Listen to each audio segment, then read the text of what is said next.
Magluluto ko ng ibang klaseng version ng papaitan. At ang tawag ko dito ay modern papaitan.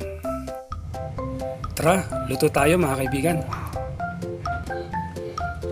Isisir ko muna itong mga meat. Gamit ko ay ox tripe, puso ng baka at saka yung tira kong karne ng deer o usa.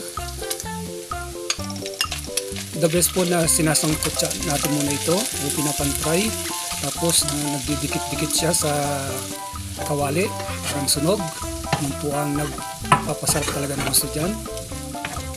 Pero siyempre, huwag natin susunugin mga kaibigan. Mag-isa na ako ng bawang. Sunod ang sibuyas, luya. At this point, paghalu-haluin ko na lahat.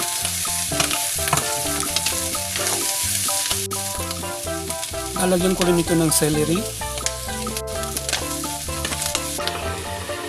Ilalagay ko na rin itong baby carrots, tsaka patatas, radish, tomatoes. Haluin ko ng husto.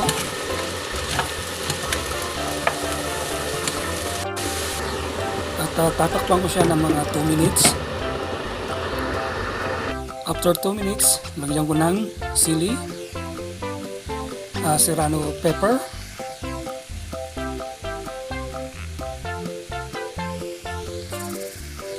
dahil walang mabiling abdo ng baka rito, ang gagamitin kong pampapait ay itong, ang tawag dito ay karela o kaya ay ampalayang ligaw.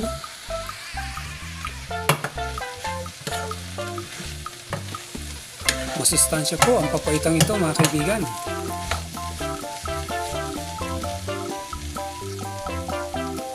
Ang gamit kong sabaw niya o kaldo ay yung pinagpakulang ko ng meat ng mga nakaraan. Dinamihan ko ng gusto yung sabaw niya para meron po akong naihigop dito kasi malamig ng panahon dito mga kaibigan, mapapasok na yung winter. Kaya kailangan po humigop ng mainit na sabaw, lalo na yung ganitong klaseng sabaw na po, masustansya ito.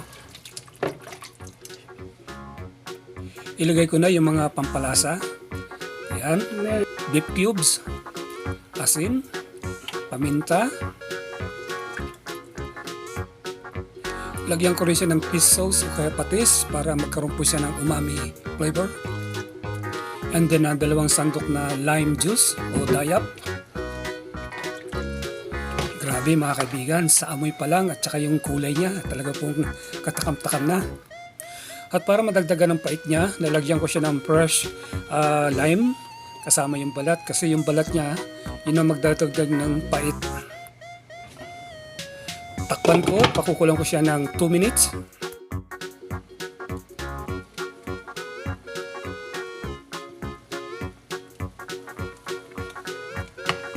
At dahil malamig ng panahon, masarap humigop ng mainit na sabaw na maanghang mga kaibigan. Kaya lalagyan ko siya ng 2 kutsarang chili flakes. Wow, sarap nito. And now, the moment of truth. Husgahan natin mga kaibigan. Ayos, grabe. Ang sarap mga kaibigan. Ang sarap po. Ay, nako, sarap. Ginutom tuloy ako. Hindi mare. Kailangan tikman ko na ito mga kaibigan.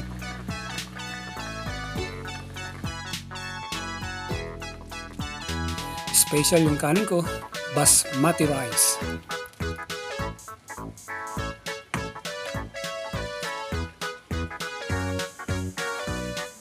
Ito na po ang ating modern papaitan. Kain po tayo mga kaibigan.